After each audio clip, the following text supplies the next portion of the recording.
Sasa ni fululizo katika kaunti ya Wajir na ambapo Rais William Ruto amewahakikishia wenyeji wa kaskazini mashariki mwa Kenya kuwa serikali yake imeweka mikakati ya kukabiliana na makundi ya kigaidi ili kurejesha usalama katika eneo hilo. Akizungumza alipokamilisha ziara yake ya siku 3 eneo hilo, Rais Ruto amesisitiza kuwa juhudi hizo zinalenga kuwalinda Wakenya dhidi ya kundi la Al-Shabaab. Victor Kayanda anaarifu. Rais William Ruto alimaliza ziara yake ya siku 3 kaunti za Garissa na Wajir kwa kukagua miradi mbalimbali eneo la kaskazini mashariki.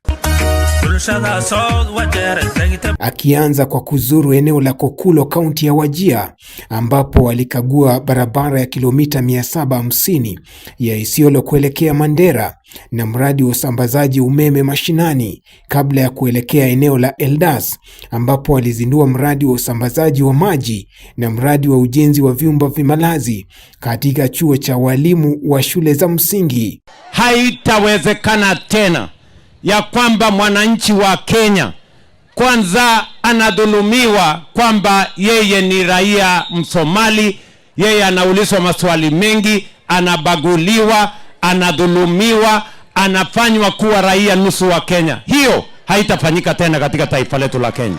Mimi nataka niwaambie hapa kutoka Eldas, serikali ya Hasla tangu dunia imeanza ndio inajenga barabara kutoka Isiolo paka Mandera 750. Rais amesema serikali imeweka mikakati ya kukabiliana na makundi ya kigaidi kama vile Al-Shabaab ambaye yamekuwa yakiwahangaisha wenyeji na kufanya hali ya usalama kuwa mbaya hata zaidi eneo hilo. Wale Al-Shabaab walikuwa wanatusumbua hapa, wale walikuwa wanatuletea matatizo hapa.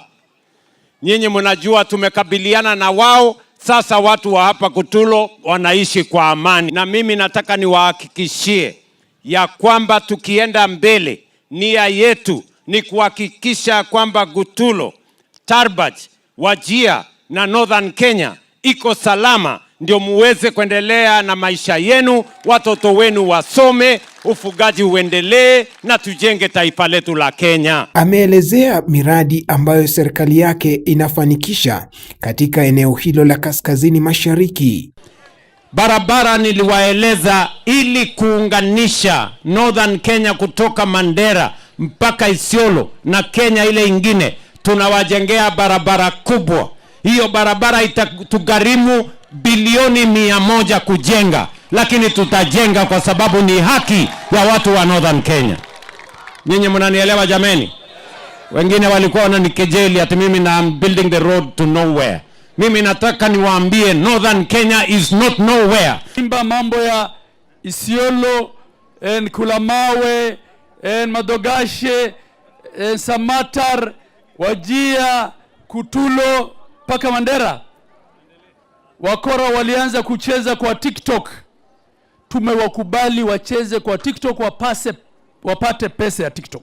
Aidha, Rais Ruto ameendelea kupigia debe azma yake ya kurejea mamlakani kwa awamu ya pili katika uchaguzi mkuu ujao, akiwataja viongozi wa upinzani kama viongozi wasiokuwa na ajenda ya kuwasaidia Wakenya. Victor Kayanda, Undugu TV.